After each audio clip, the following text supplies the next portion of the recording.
देख रहा है विनोद। एंटरटेनमेंट लाइव वाले तुम्हारा पीछा करते करते दिल्ली से मुंबई आ पहुंचे हैं और तुम मिले कहाँ? Drama talkies. हालांकि मैं भी अब 2-3 महीने से देख ही रहा हूँ। पंचायत का मैं खुद बहुत बड़ा ना फैन बॉय टाइप से। एक्टर का मैंने कभी नहीं सोचा था कि मैं एक्टर बनूंगा। पहले कभी लगता था मुझे, जब थोड़ा छोटा था तो लगता था यार क्यों नहीं, कुछ पैसे होने चाहिए थे, पापा अमीर होने चाहिए थे, ये सब तो मजा आता थोड़ा लाइफ में।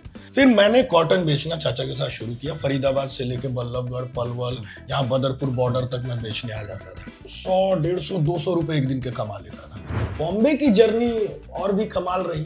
मेरे पास स्ट्रगल करने का टाइम नहीं, इतने पैसे भी नहीं है पिताजी के पास कि वो मुझे हर महीने बॉम्बे में भेजते रहे। अगस्त सितंबर की बात होगी, मुझे बिट्टू बॉस फिल्म मिली, जो पहली फिल्म थी। मतलब आप यकीन नहीं मानेंगे, बम्बई आने के 1 महीने बाद मैं लखपत था।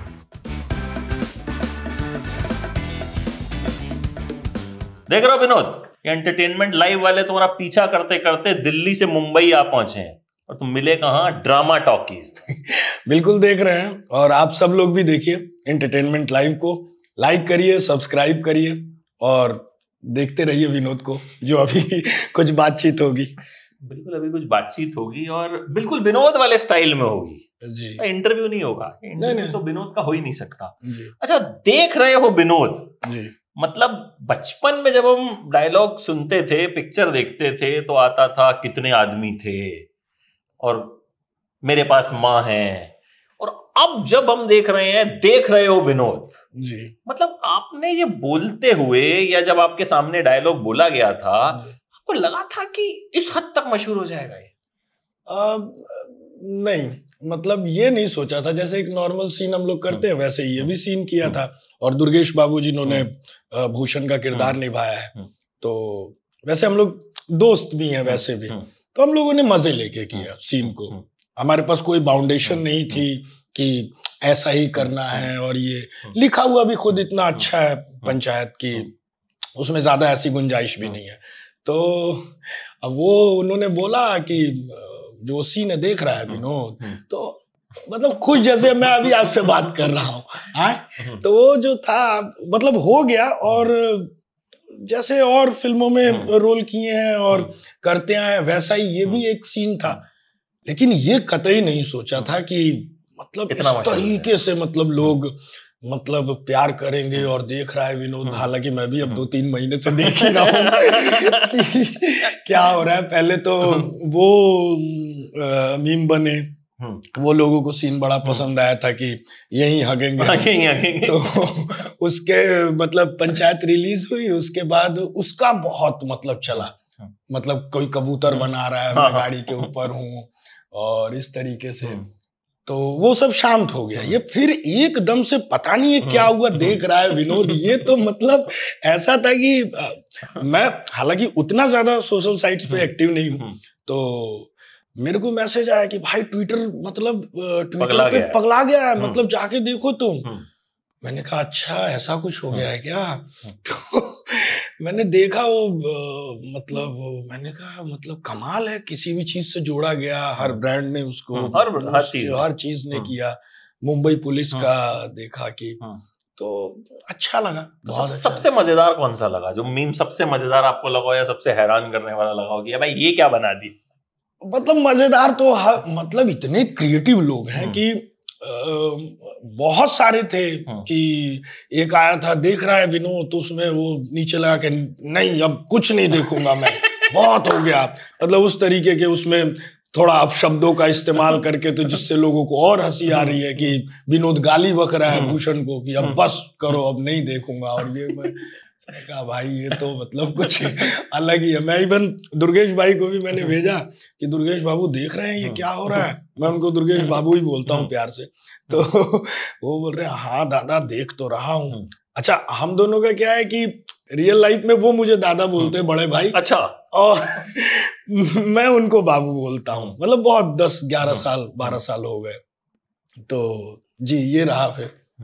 अच्छा वैसे जिस जगह हम बैठे हैं जी वो अक्सर आप यहाँ आते हैं ड्रामा टॉकीज। जी ड्रामा बच्चों को सिखाया जाता है जी। तो ये जगह भी थोड़ी सी दिखा देते हैं सबको, और थोड़ी सी बातचीत जो है जरूर देख रहा है विनोद, तो विनोद जो है टॉकीज को भी जो है देख लेता है। जी बिल्कुल, ये राजीव भाई हैं जो इसको चलाते हैं। दिखाइए भाई, राजीव भाई जो है विनोद को दिखाया, और राजीव भाई विनोद भी जो है राजीव भाई को देख रहे हैं, राजीव विनोद भाई को देख रहे हैं। तो ये बहुत अच्छा काम कर रहे हैं थिएटर के लिए, तो ये बहुत ही अच्छी बात है। तो बहुत सारे विनोद पैदा करने की कोशिश कर रहे हैं, मुझे लगता है मतलब वो देख रहा है, ताकि फिर वो हो जाए कि देख रहा है विनोद जो है जी ऐसी। और अच्छा, जब विनोद अब जब नाम लिया जाएगा ना, तो मतलब वो सीन पंचायत का ऐसा हो ही नहीं सकता कि याद नहीं आएगा। अच्छा, वैसे आपको पता है जैसे सलीम जावेद साहब ने भी जब कितने आदमी थे लिखा था, या इस तरह के, तो उनका भी मैंने इंटरव्यू सुने, वो कहते यार हमने सोचा नहीं था डायलॉग है, हमने तो लिख दिया था, वो तो बाद में ही इतने मशहूर हो गए। जिस तरह से आपने कहा कि पंचायत वाला डायलॉग भी जो है वो हो गया बस, क्योंकि इंटरनेट जो है वो कब किस चीज को पकड़ ले वो आज की डेट में आप नहीं कह सकते। अच्छा, मैं आपकी जर्नी के बारे में जानना चाहूंगा। आपका जो सफर था, चाय वाले आप बने थे पहले, चाय वाले आजकल वैसे भी बड़े चर्चा में रहते हैं, मेरी तो खैर चाय बड़ी फेवरेट है। आज यहाँ ड्रामा टॉकीज में बड़ी शानदार चाय पी है मैंने, आपने भी पी अभी थोड़ी देर पहले। तो चाय वाले जिस फिल्म में आप बने थे वो किस तरह से मिली थी, शुरुआत हुई कैसे थी? सोचा था एक्टर बनूंगा? शुरुआत तो एक्टर का मैंने कभी नहीं सोचा था कि मैं एक्टर बनूंगा, और ये सब जिंदगी में ना बहुत सारे इत्तेफाक होते हैं, तो मेरी जिंदगी में बहुत सारे इत्तेफाक हैं, और इतने इत्तेफाक हैं कि खुद मुझे भी समझ नहीं आता कि कितने इत्तेफाक हो गए। तो मैं कैसे कहाँ से शुरू करूं मुझे समझ नहीं आ रहा, लेकिन ये है कि हालांकि एक्टिंग का तो मेरा शुरू हुआ ग्रेजुएशन में, जब मैं बीए फर्स्ट ईयर में पहुंचा, लेकिन उससे पहले की जो जर्नी रही वो बड़ी कमाल की रही। पहले कभी लगता था मुझे, जब थोड़ा छोटा था तो लगता था यार ये सारे दुख, ये तकलीफें, ये वो, मतलब क्यों नहीं कुछ पैसे होने चाहिए थे, पापा अमीर होने चाहिए थे, ये सब तो मजा आता थोड़ा लाइफ में। लेकिन आज मुझे जब इस मोड़ पे खड़ा हूं तो मुझे लगता है कि शायद वो जो जिंदगी थी ना, वो मेरा प्रोसेस था। अब हो सकता है कि कई लोग कहते हैं ना कि अवसाद में बहुत सारी चीजें उत्पन्न होती हैं।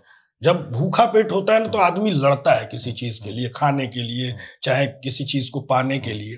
तो समझा जाए तो वहीं से, जैसे एक्टिंग का भी मेरे को लगता है कि मेरी एक्टिंग की जो शुरुआत है वो बहुत पहले बचपन में हो गई थी, जो मुझे नहीं पता।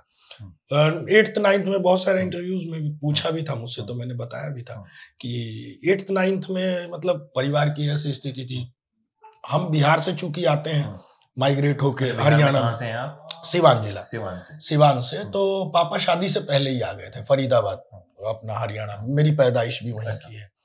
तो वो दौर था कि मतलब वो बहुत क्या बोलते हैं उसको, क्या पैसा मिलता था, 200-300 से शुरुआत हुई, और 1999 में पिताजी की तनख्वाह यही रही होगी 1800-1900 रुपए, और उसमें पूरा घर खर्च भी चलाना है। तो वो दौर था कि फैमिली को संभालना था मुझे। उसके लिए मतलब यूं तो मैं बिगड़ैल बच्चा था, पढ़ाई लिखाई का कोई मतलब नफरत ही थी कि यार ये पढ़ाई लिखाई नहीं, मुझे जल्दी से बड़ा होना है और लाइफ में कुछ करना है।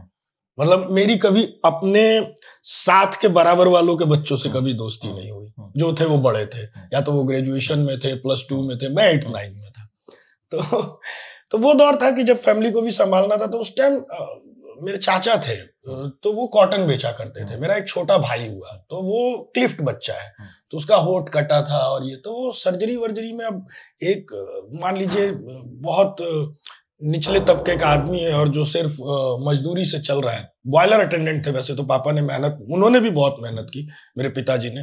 वो 10वीं फेल थे, लेकिन एक मैनेजर मिले वहां पे, उन्होंने बड़ी उनको सपोर्ट किया, तो पापा ने बॉयलर अटेंडेंट का कोर्स कर लिया, तो थोड़ी सी मतलब जिंदगी में सुधार था, लेकिन वो पैसे उसमें चले गए। फिर मैंने कॉटन बेचना चाचा के साथ शुरू किया, फरीदाबाद से लेके बल्लभगढ़, पलवल, यहाँ बदरपुर बॉर्डर तक मैं बेचने आ जाता था। और उस टाइम आप यकीन नहीं करेंगे अमित भाई कि उस टाइम मैं 100, 150, 200 रुपए एक दिन के कमा लेता था। कैसे जाते थे? साइकिल से, चाहे वो जून की दोपहर हो। तो वो मेहनत एक जो थी ना कि यार नहीं परिवार, तो ये नहीं है कि 150-200 रुपए मिल रहे हैं तो मैं अपना खर्च कर लिया, नहीं, वो लाके सीधा मैं मम्मी को दे देता था। तो वो 1 साल वो दौर रहा मेरे साथ, मतलब लगभग 1 साल। 10th में थोड़ी जिंदगी बदली, पापा की नौकरी हो गई हिसार में, जिंदल में, तो थोड़ा सा पे स्केल बढ़ गया और हम लोग हिसार में शिफ्ट हो गए 10वीं के बाद। तो वहां से थोड़ी सी जिंदगी में बदलाव आने शुरू हुए। हालांकि मेरा मन तब भी नहीं लगता था पढ़ाई में। मैंने कहा अब हो गया 1 साल ये सब कॉटन वॉटन बेचा, मुझे इसमें मजा आ रहा है, मैं यही करूंगा। तो पापा बोले कि देख ले भाई तेरी अब नौकरी लगा। नौकरी में वो समझ नहीं आया, काम सीखता था, लेथ मशीन, टूल रूम, ये सारे काम थे। तो वो कोई ना कोई डांट देता, क्या कर रहा है, जल्दी कर, ये मैं थोड़ा खड़ा होके अगर चला गया थोड़ा कुछ तो तुरंत डांट। मैंने कहा यार ये सब नहीं हो पाएगा मुझसे, ये डांट, एक तो मैं मेहनत कर रहा हूँ और ऊपर से ये डांट भी रहा है, क्या आदमी 5-10 मिनट आराम नहीं करेगा। फिर मैंने पापा को बोला, पापा ऐसा है मैं पढ़ना ही चाहता हूँ। तो फिर +1 +2 में एडमिशन ले लिया मैंने कॉमर्स, जो कि बहुत दूर तक बात थी। लेकिन ये हुआ कि मैं अकेला उस स्कूल में था जो 40% लेके +2 में पास कर गया, और जो अच्छे होनहार लड़के थे उनकी कंपार्टमेंट आ गई। तो मास्टर खुद दंग था कि तूने कैसे पास किया। मैंने कहा मुझे भी नहीं पता मैंने कैसे पास वही किया। बात हो गई, देख रहे हो बिना, हाँ देख रहे हो बिना, ये पास कैसे हो गया। 10वीं का तो ये आलम था, मैं Faridabad Guru Nanak senior secondary school में पढ़ता था। तो 10वीं का सर्टिफिकेट लेने, ये स्कूल लिविंग सर्टिफिकेट होता है कि हिसार में जाके एडमिशन कराना है। तो जो प्रिंसिपल मैडम थी वो मेरी मम्मी गई लेने की, भाई दे दो। तो बोलता ले जाइए आप, ऐसे नालायक बच्चा हमारे स्कूल में, मैं तो खुद दंग हूं कि ये पास कैसे हो गया, ये 10th पास कैसे किया इसने, इसको आप ले जाइए। स्कूल लिविंग नहीं, कुछ हमारी तरफ से और लग रहा है तो वो भी कागज दे देती हूँ, ऐसे बच्चे हमारे स्कूल में नहीं चाहिए। तो ये सब जलालत सही है मेरे माता पिता ने। +2 के बाद फिर दिमाग बदला कि यार पढ़ाई में मजा आ नहीं रहा है। लेकिन वहीं से कुछ मेरे दोस्त थे और वेलविशर थे, उन्होंने कहा कि अशोक मतलब तू अच्छा है। मैं +2 में मैंने भाषण दिया था स्कूल में, गाना गाया था, गाने का बड़ा शौक था मुझे, तो प्राइज मिले थे, फर्स्ट प्राइज। तो मुझे लगा यार सिंगर तो मैं बन सकता हूँ, बढ़िया, मैं गा अच्छा लेता हूँ। वहम एक जो होता है ना खामो ख्याली का। वहां से दोस्तों ने प्रोवोक किया कि यार अशोक ग्रेजुएशन बहुत जरूरी चीज है, वो करनी चाहिए तुझे। मैंने कहा अच्छा, तो अब एडमिशन दे कौन 40% पे। तो फिर किसी भी तरीके से सिफारिश लगा के और मेरे को कॉलेज में एडमिशन, मैंने BA ले ली। मैंने कहा हिसार, CRM जाट कॉलेज हिसार। और वहां से समझिए कि मुझे आज भी लगता है कि वाकई कॉलेज एक ऐसी जगह होती है ना, या तो आप यूं निकाल सकते हैं पूरे 3 साल, या फिर वहां पे इतनी सारी चीजें होती है ना कि आप कुछ कर जाते हो। और वही मेरे साथ हुआ। मैं गाने के लिए गया, गाने में चांस मिला नहीं कि भैया रहने दो, तुम गाते अच्छा हो लेकिन अभी तुम प्रोफेशनल वाले नहीं हो। मैंने कहा ठीक है सर, खामो ख्याली दिल टूट गया। मैंने कहा पढ़ाई करनी पड़ेगी, वो होगी नहीं मुझसे। एक हमारे मित्र थे दिलीप तिवारी, तो वो बड़े शौकीन थे, वो मेडिकल के स्टूडेंट थे, मेरे बड़े अच्छे गहरे मित्र। उनको ड्रामे का शौक था, तो उन्होंने मुझे बताया कि चलते हैं थिएटर करेंगे। मैंने कहा यार ये क्या होता है, ये तो मुझे नहीं मालूम है कुछ भी इसका आइडिया। अरे होता है, उसमें डायलॉग वायलॉग होता है, एक्टिंग करनी होती है। मैंने कहा अच्छा, मैंने की तो नहीं है, चलो देखते हैं। अच्छा एक और भी था कि जो ऑडिशन थे वो गर्ल्स कॉमन रूम में थे, तो ऐसे जाट कॉलेज के बच्चे गर्ल्स कॉमन रूम में तो कभी नहीं जा सकते। तो तिवारी जी का ये था कि यार इसी बहाने नहीं होगा सिलेक्शन कुछ नहीं, लेकिन गर्ल्स कॉमन रूम तो देख के आएंगे कि कहाँ लड़कियां बैठ के अखबार पढ़ती हैं, वहां इतना सारा हुजूम होगा, तो ऑडिशन के बहाने तो चलो। मैंने कहा चलिए भाई तिवारी जी।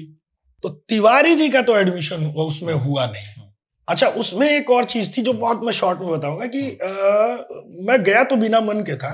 तो वहां अजीत राय जी आए थे, वो भी बहुत अच्छे रंगमंच में लिखते हैं और पत्रकारिता से जुड़े हुए हैं।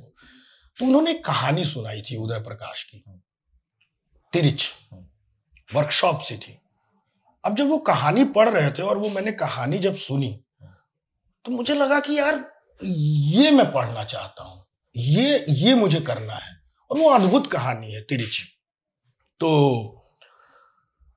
अब वो सुना और फिर हुआ सिलेक्शन का, तो सिलेक्शन हो गया मेरा। वो फिर जो डायरेक्टर थे तो वो बोले कि जिसने भी अपनी जिंदगी में कोई पागल देखा है वो पागल बन के दिखाओ। बहुत सारे स्टूडेंट थे, 30, 40, 45, 50। तो मैंने कहा यार पागल तो मेरे घर के बाहर उधर एक है, वो ऐसे एक्टिविटी करते हैं वो। तो वो मैंने एक्टिविटी की और मैं सिलेक्ट हो गया, और तिवारी जो थे वो निकल गए जो आपको वो दिलवाले बने थे, अजय देवगन के। अजय देवगन बने थे, दिलवाले का पार्ट कर रहे थे वो पागल बन के। तो वो तो हो गए।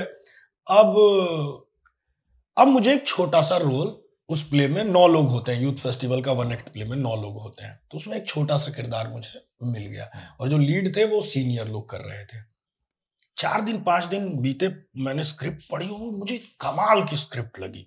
मैंने सारे डायलॉग, मतलब वो पूरी स्क्रिप्ट मैंने 4 दिन में, आप सोचिए तो कंठस्थ याद कर ली, क्योंकि ये मेरे लिए बड़ी नई चीज थी। ये मजेदार है यार, ये मजा आ रहा है पढ़ के। बस फिर हुआ इत्तेफाक, फिर एक जिंदगी में लौटा। जो लीड रोल कर रहा था, 1 नंबर जो पागल भाई हमारे, वो छोड़कर चले गए कि यार ये ना पागल भाई, ये हम जोनल पार नहीं कर पाएंगे, इंटर जोनल पार नहीं कर पाएंगे, इस प्ले का कुछ होना जाना है नहीं, और वो बिना बताए चले गए। अब उस दिन डायरेक्टर साहब को करनी थी क्या कहते हैं, मतलब ब्लॉकिंग शुरू करनी थी। तो बोले कि वो कहाँ गया कुछ, तो फिर बोले चलो ठीक है, किसी को याद है तो करके चलो करते हैं, शुरू करते हैं। मैंने कहा सर मुझे याद है। बोले याद है मतलब? मैंने कहा सर मुझे पूरे डायलॉग याद है, मैं बिना स्क्रिप्ट के करूंगा। बोले अच्छा ठीक है चलकर। 1 नंबर पागल था वो, समझदार लोग नाटक था। मैंने करना शुरू किया। 5 मिनट में वो मुझे देखते रहे, और उसके बाद कहते रुक रुक रुक। मैं रुका। बोलते हैं ये कैसे कर रहा है तू? मैंने कहा सर जैसे पढ़ा था वैसे कर रहा हूँ। नहीं ये सीखा कैसे तूने, ये कैसे कर रहा है तू, मतलब ये तुझे कैसे पता? मैंने कहा बस सर पढ़ा तो। उनको मतलब वो सरप्राइज थे कि मैंने कभी कुछ किया नहीं है और वो मैं कर रहा था बिल्कुल, वो लाइनें और वो डायलॉग डिलीवरी। उन्होंने तुरंत, जो बड़े हमारे डायरेक्टर थे उनको कॉल किया, सतीश कश्यप जी को।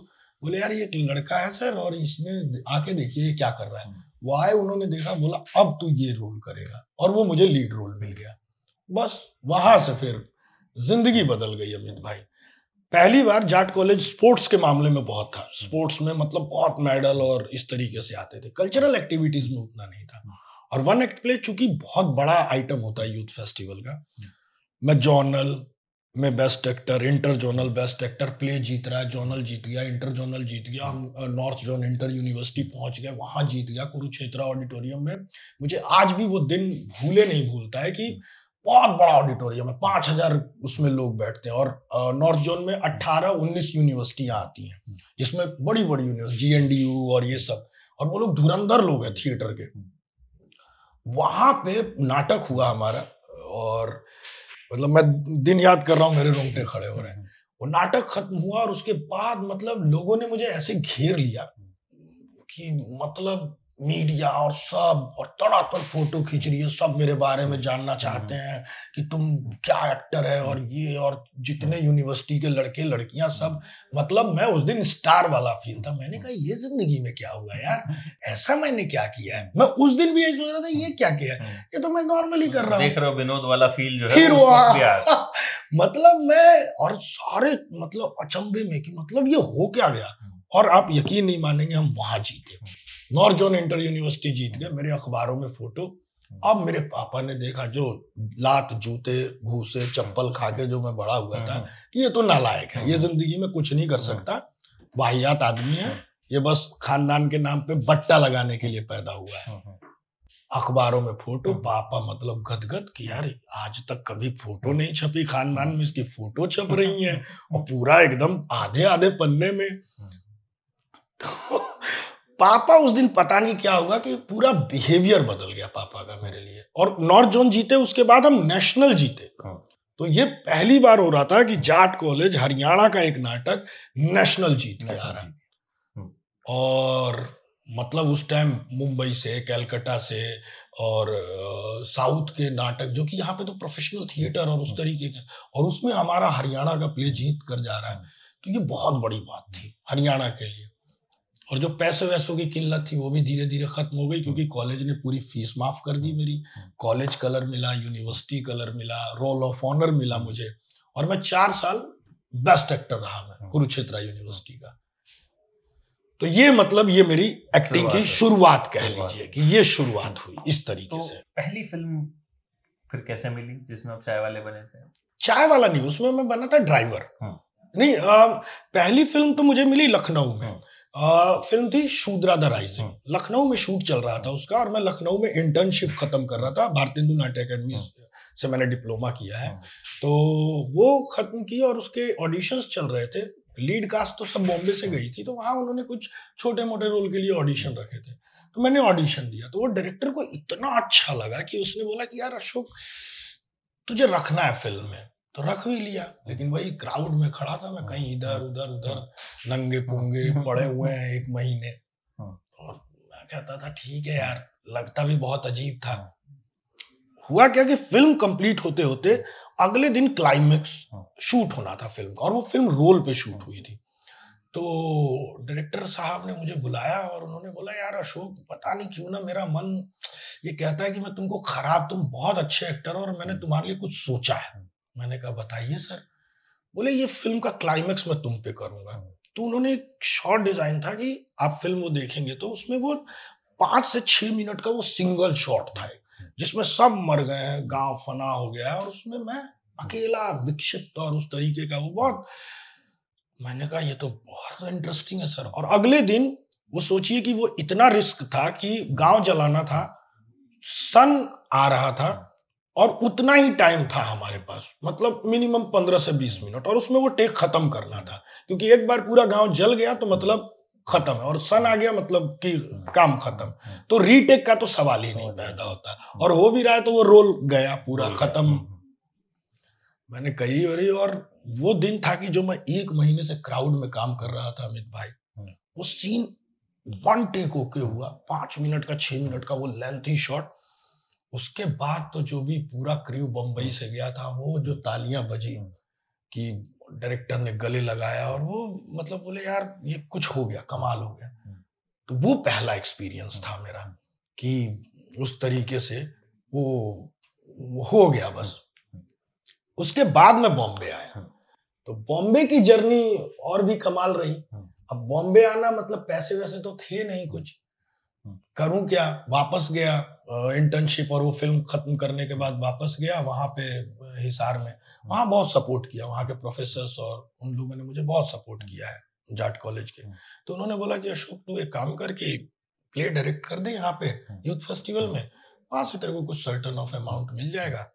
उन्होंने कहा ठीक है सर। तो मैंने प्ले डायरेक्ट किया, वहां से मुझे 45,000 रुपए मिले थे उस टाइम। वो लेके मैं बॉम्बे आया। पहली कमाई 45,000 रुपए एक तरह से प्रोफेशनली कमाई 45,000 थी, और उस फिल्म में भी मुझे कुछ पैसे मिले थे शूद्रा द राइजिंग में, उसमें भी थोड़े बहुत मिले थे, लेकिन वही थे, मोटा मोटी मेरे पास वही रकम थी जो मुझे बंबई तक 45,000 लेकर आप मुंबई पहुंच गया। और ये भी था कि कहानियां सुनी थी कि यार बहुत लंबा स्ट्रगल करना पड़ता है, और ये होता है, ऐसा होता है, वैसा होता है। तो एक चीज तो थी कि यार मेरे पास स्ट्रगल करने का टाइम नहीं है कि मैं वहां रुक के, क्योंकि इतने पैसे भी नहीं है पिताजी के पास कि वो मुझे हर महीने बॉम्बे में भेजते रहे। तो मेरे पास वही थे 45,000। तो ये मैं ठान के आया था कि अगर काम मिला तो ठीक, नहीं तो वापस आऊंगा और थिएटर करूंगा मैं। तो शायद बंबई ने वो कभी होने नहीं दिया।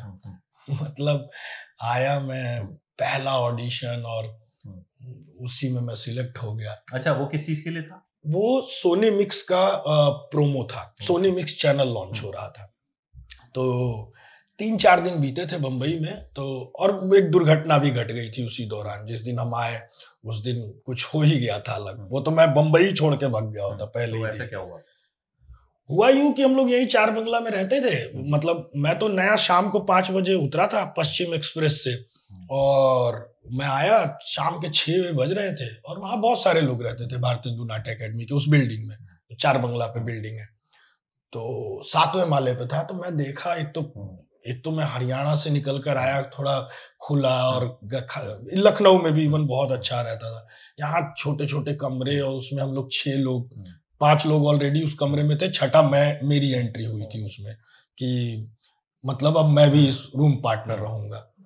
देख ही रहा था, समझ रहा था। शाम को पता नहीं, एक मेरे दोस्त थे, उन्हीं के साथ में खड़ा था, वो भी हमारे जान पहचान में ही है।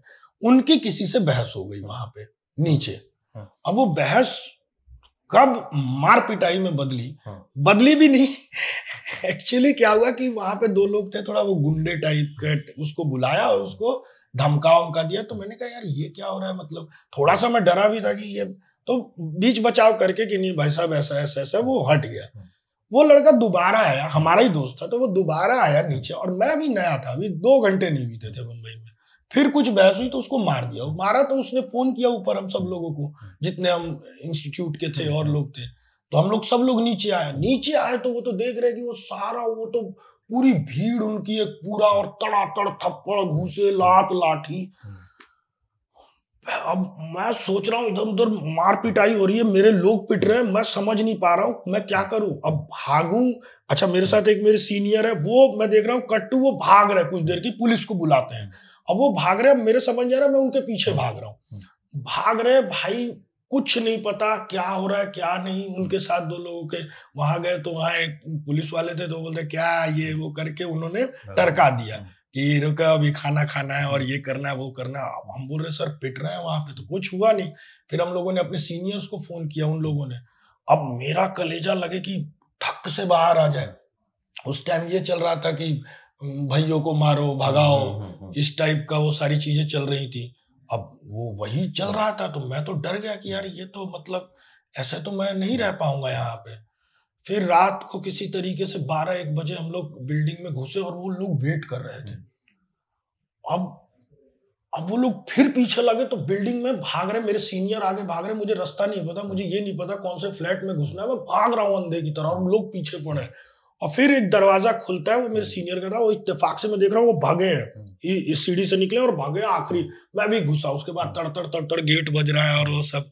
फिर फोन वोन किया गया, सीनियर वीनियर आए, मैं एक मेरे सीनियर है, मैंने कहा मैं नहीं रहूंगा यार मुंबई, मैं मतलब मुझे जाना है, भागना है मुझे। तो वो अपने साथ मुझे मलाड ले गए, बोले तू शांत हो जा, चल वहां।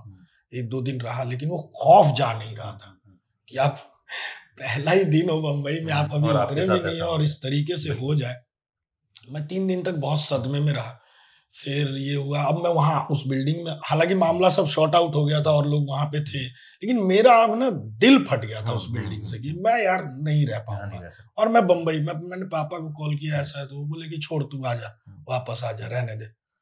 फिर मेरे सीनियर ने समझा कि कोई दिक्कत नहीं है, ऐसा हो गया, मिसअंडरस्टैंडिंग थी, तो टेंशन मत ले, अब रह आराम से। तो वही चौथा दिन था, तो मेरा एक बैचमेट है, उसने बोला कि मूड बदलेगा, चल यहाँ एक ऑडिशन हो रहा है महाडा में, तू गा भी लेता है, और ना गाने वाने का एक ऑडिशन है, वो करते हैं और देख ले।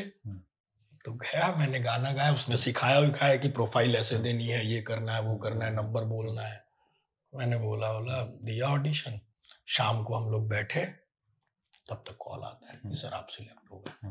अब तो भाई साहब, जो 6 लोग हम लोग थे, 2 लोग और, बोले भाई तूने आते पहला ऑडिशन भी, मतलब जो फिल्म के लिए था, ये प्रोमो के लिए जी, पहला ऑडिशन था जी।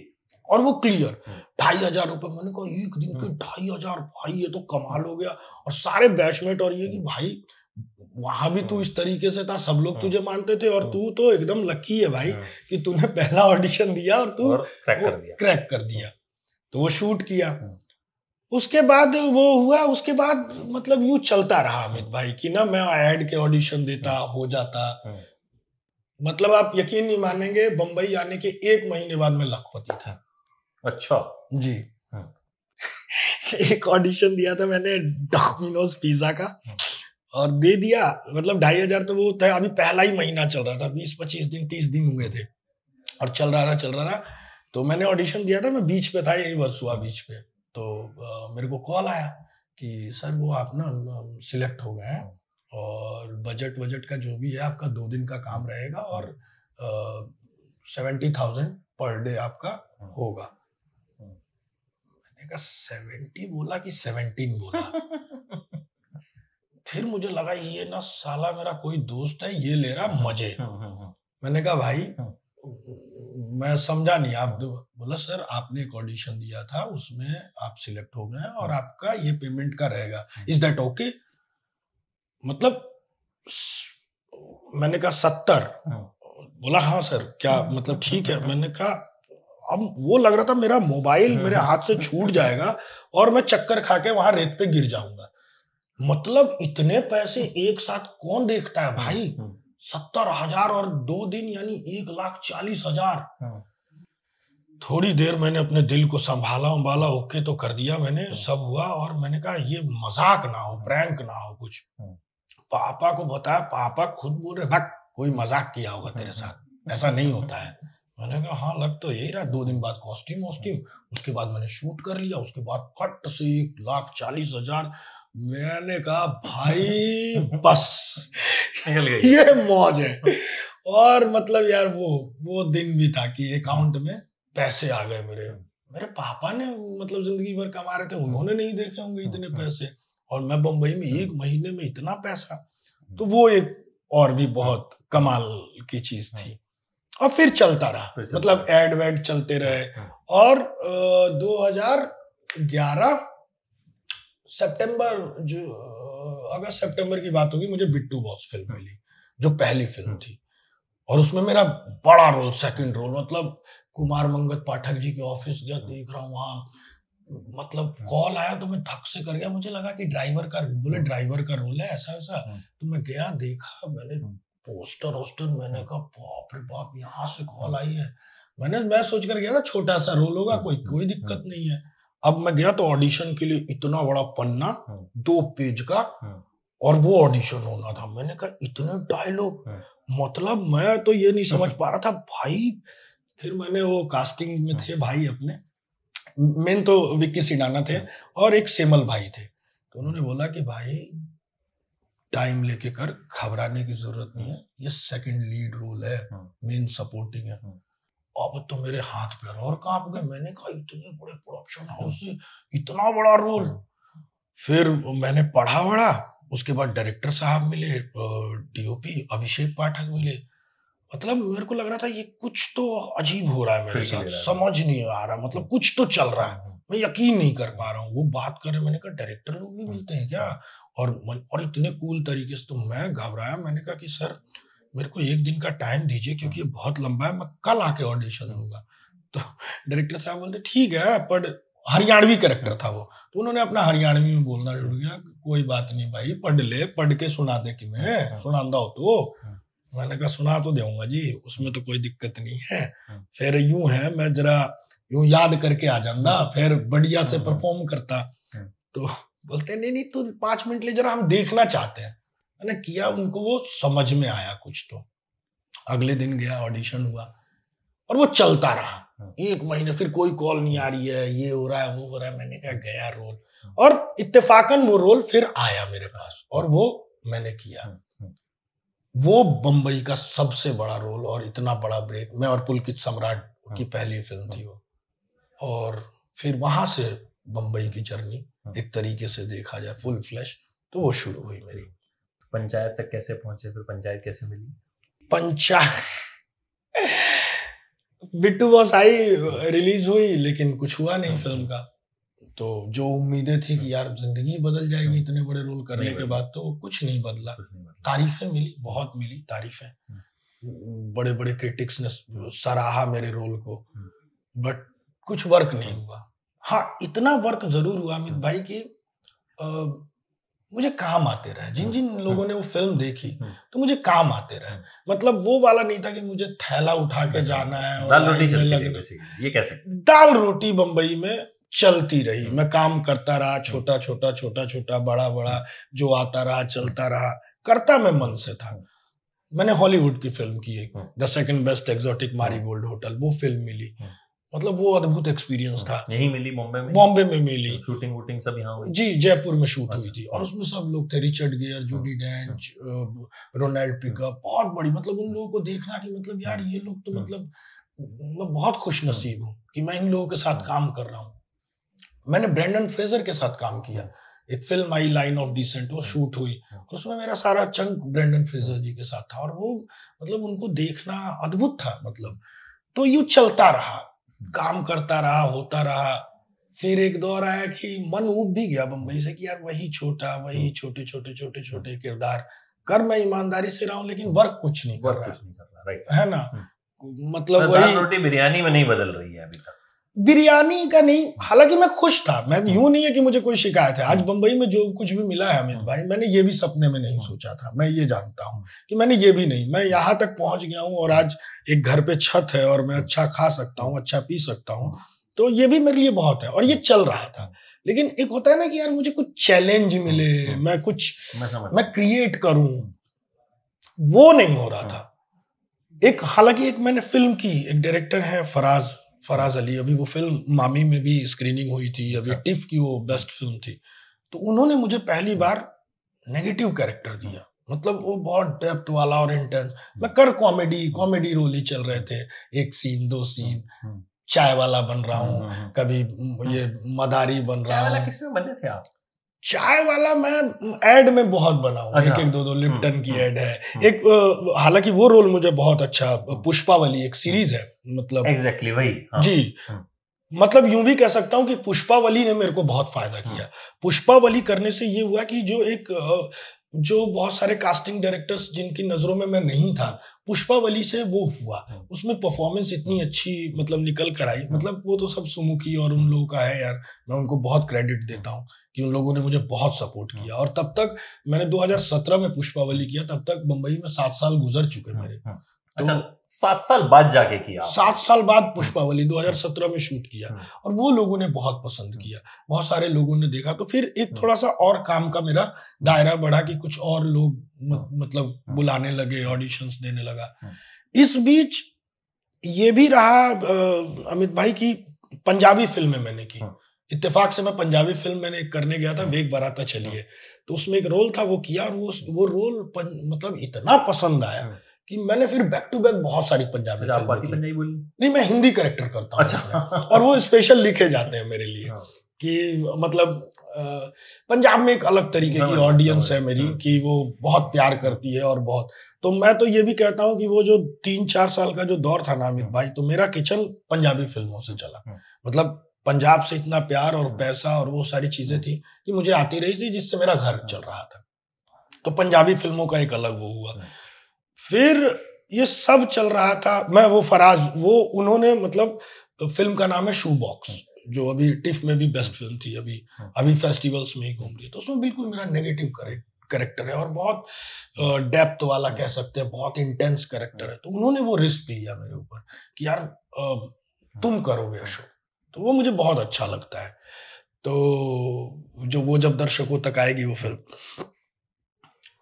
पंचायत का जैसे और रोल्स किए थे मैंने, वैसा ही पंचायत का मुझे लगा कि यार ठीक है भाई, 2 सीन 3 सीन है, ऊब गया हूँ यार, अब होता नहीं है। मतलब अब मन से यूं होता है कि यार कुछ तो मिले क्रिएट करने के लिए, कुछ लेंथ मिले कि मैं अपना कुछ करूं मैं। और ये मेरे लिए बहुत आसान है। मतलब मैं दिल से बोल रहा हूँ कि जब मैंने पढ़ा भी था तो मैंने कहा ये मेरे लिए बहुत आसान है, मेरे लिए इसमें कोई चैलेंज नाम की कोई चीज नहीं है। और दूसरी चीज ये भी थी कि पंचायत का मैं खुद बहुत बड़ा ना फैन बॉय टाइप से हूँ, क्योंकि पहले सीजन को देखा था मैंने कोविड में। तो वो जो था ना कि सचिव, मतलब जिस तरीके से वो कैरेक्टर है और जिस तरीके से सारे पात्र हैं, तो हर आदमी अपने आप को इमेजिन करता है कि यार पहुंचना तो कहीं और चाहता है, लेकिन कहीं फंसा हुआ है।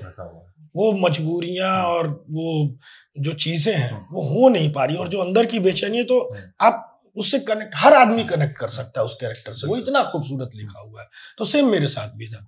तो एक तो मैं ऑडिशन से बच रहा था, मैंने कहा यार ये ना ठीक है यार, और पता नहीं मैं इतनी अच्छी सीरीज है तो मैं इंसाफ कर पाऊंगा कि नहीं कर पाऊंगा। और दूसरा फिर ये भी था और ये भी था कि यार क्या करूं। और उसमें जो कास्टिंग वाले थे भाई, अपने बड़े अच्छे मित्र हैं, दोस्त हैं, उन्होंने बोला दादा दीजिए। मैंने कहा कि ठीक है। और 4-5 दिन टालता रहा, और मैं उस time Arya 2nd season shoot कर रहा था और मेरी फ्लाइट थी, मैं निकलने वाला था, और ये था कि नहीं देखे जाओ। और मैंने कहा कि ठीक है चलो करते हैं, आधा घंटा इसमें कर लेंगे। आधा घंटा क्या, 20 मिनट ही है। तो वो बड़ा अफरा तफरी में वो ऑडिशन हुआ। लेकिन हाँ, मेरे साथ ये रहता है कि ऑडिशन है चाहे कुछ भी है, वो है मेरे लिए काम मेरे लिए पूजा है और वो मैं ईमानदार, अगर मैंने स्वीकार कर लिया है कि मैं दूंगा तो फिर मैं उसको अच्छे से दूंगा, और वो मैंने किया और वो हो गया। ठीक है, शूट भी करा है, सब कुछ हो गया, हर चीज हो गई, रिलीज हुआ पंचायत, 2 दिन बीते होंगे, तो यूं थोड़ा आ रहा था, ऐसे रिव्यूज भी आ रहे थे, तो उसमें ऐसा कहीं मेरा कुछ मेंशन नहीं था। और फिर जो 2 दिन बाद ना जो हुआ अमित भाई, वो मैंने सपने में नहीं सोचा था।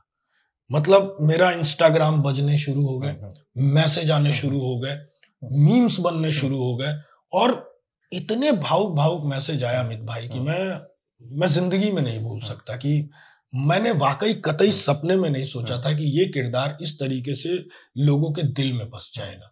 मतलब ऐसे भी कई क्षण आए कि मैं लिटरली मैं रोया मैसेज पढ़ के, कि कई लोगों के मैसेज आए कि जो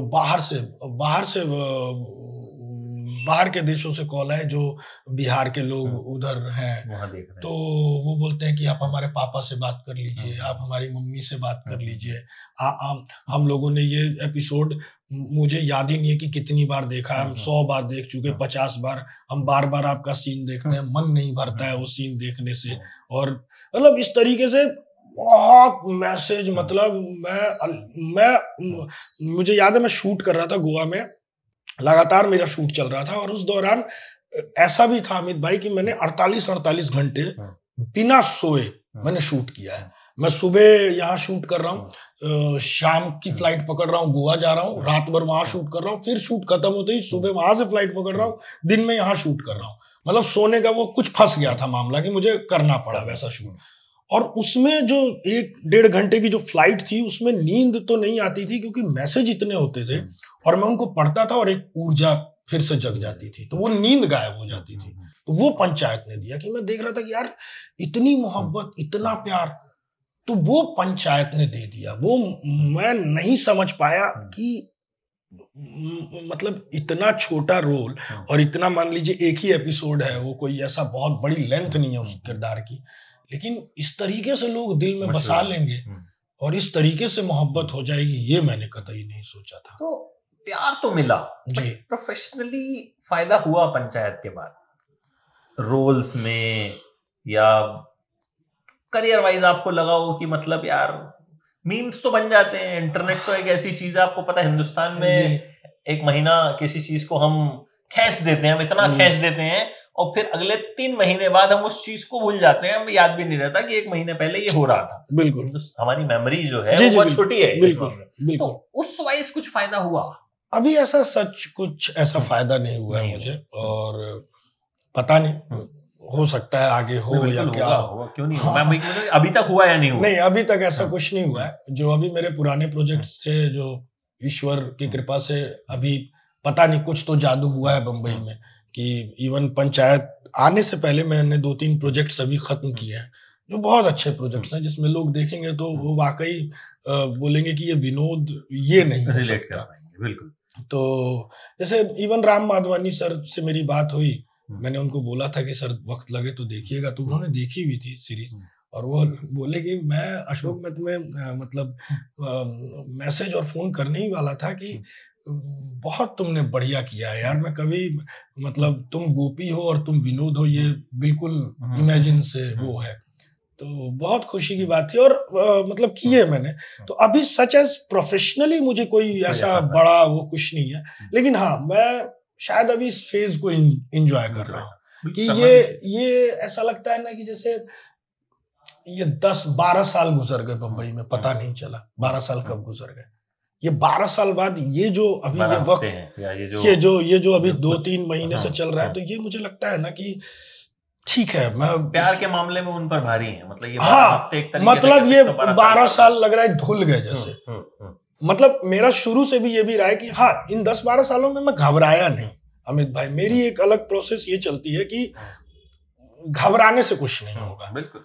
मैं शायद इन 10-12 साल में अपने आप को वो परिपक्व भी कर रहा हूँ। या तो आपके पास 2 ऑप्शन होते हैं, या तो आप फ्रस्ट्रेट हो जाइए, हथियार डाल दीजिए, या फिर जो ये वक्त गुजर रहा है इसका आप सही इस्तेमाल करिए। तो मैंने वो इस्तेमाल किया। मैंने सोचा कि ठीक है अभी वो समय या वो रोल नहीं आ पा रहा है, लेकिन अगर वो रोल आएगा तो अशोक तुम उसके लिए कितने तैयार रहोगे? मतलब वो सरलता, वो सहजता, आप चाहे हीरो का रोल करें, आप विलन का रोल करें, आप एक गरीब आदमी का रोल करें, आप एक करोड़पति का करें, आप कुछ भी करें, तो आप उसके लिए कितने तैयार रहेंगे, कितने उतने ही सरल रहेंगे उस प्रोसेस में। तो इन शायद 10-12 सालों में ना मैं इस प्रोसेस को समझने की और कुछ सीखने का प्रयास करता रहा कि अगर कभी मुझे मौका मिले तो वो मौका मैं हाथ से मेरे ना चला जाए कि वो मेरी कमजोरी या मेरी परफॉर्मेंस की वजह से गड़बड़ हो जाए। तो इन 10-12 सालों को मैंने उसको उस तरीके से सहेजा है।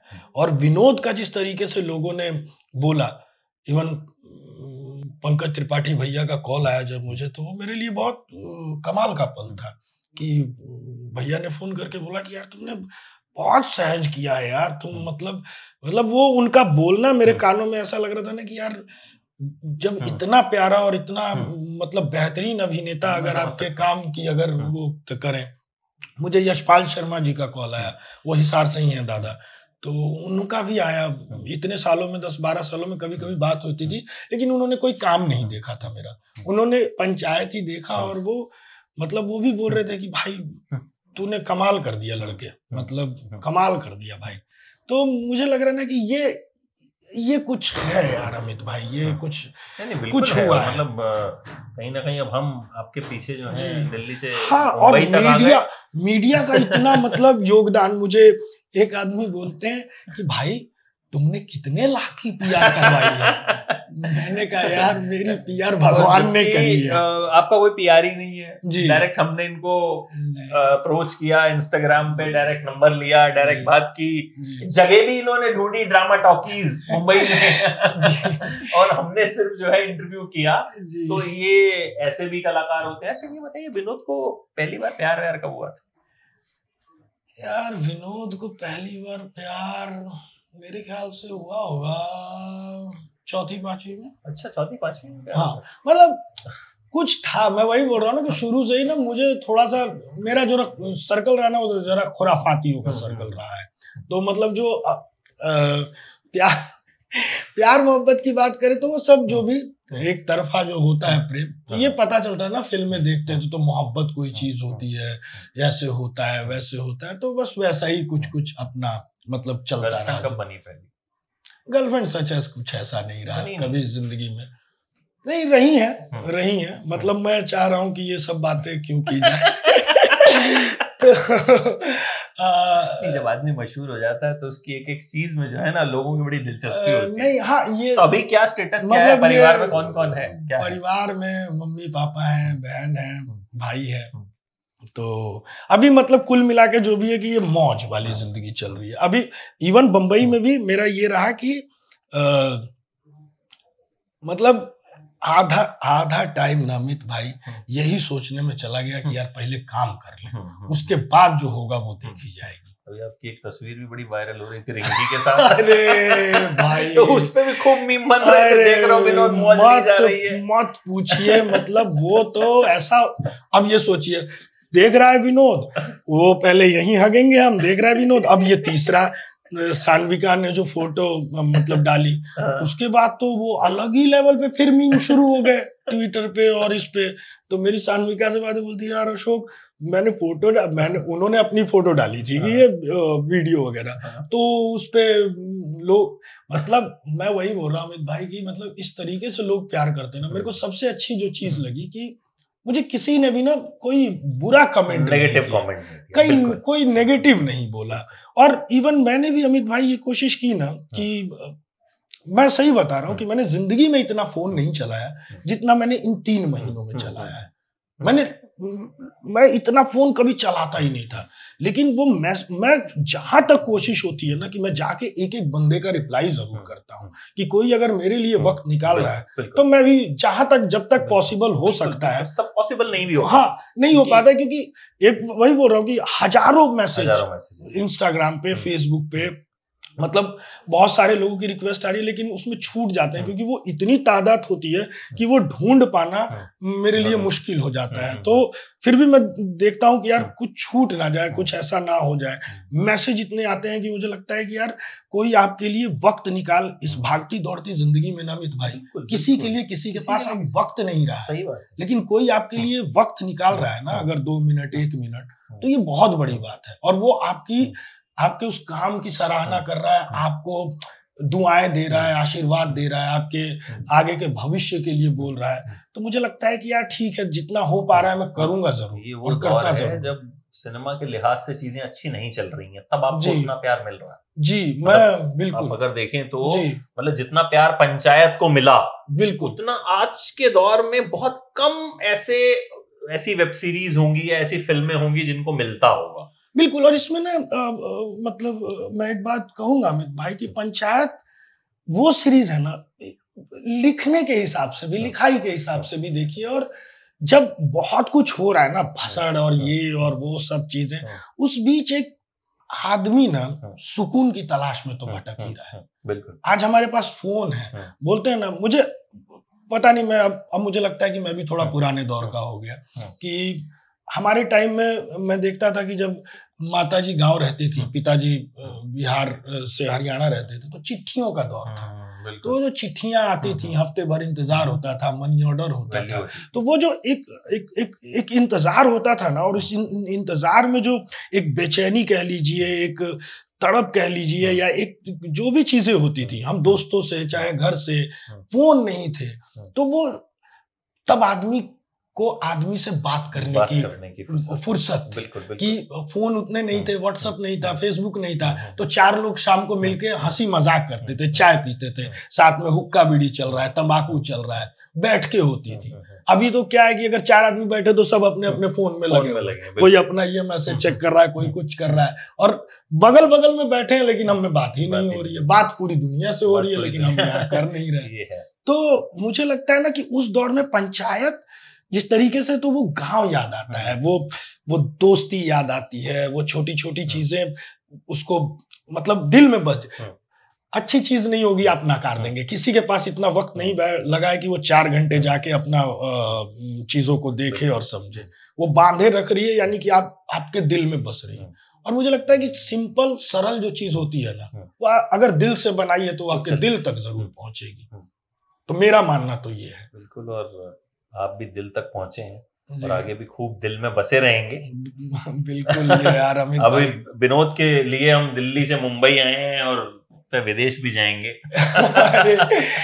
विनोद को स्विट्जरलैंड का टूर करा के लाएंगे। अरे विनोद, मौका मिला तो विनोद तो मतलब हालांकि ये रहा है, मैंने तो खुद, मैं वही तो बोल रहा हूँ अमित भाई कि मैंने तो ये भी नहीं सोचा था कि बम्बई ही पहुंच जाएंगे।